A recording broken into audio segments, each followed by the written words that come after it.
তেল দিয়ে দিলাম, বুঝলে, দিয়ে দিলাম কপি, কড়াইশুঁটি, কাঁচা লঙ্কা, হ্যাঁ এখানে আলু সিদ্ধ করে রেখেছি, আর এটা পোস্ত দিয়ে করবো।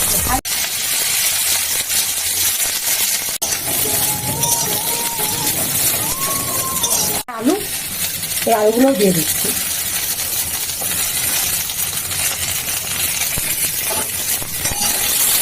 হলুদ দিলাম, লবণ দিয়ে দিলাম, কড়াইশুঁটি আর কাঁচা লঙ্কা।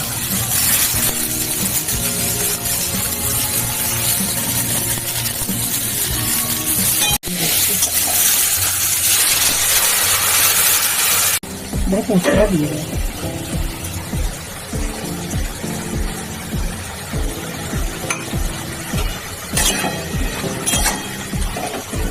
কড়াইশুঁটি দিয়ে, ফুলকপি দিয়ে একটু জল দিয়ে দিলাম বেশি করে। এবারে আলুকে টেনে নেবো। রান্না কিন্তু কমপ্লিট।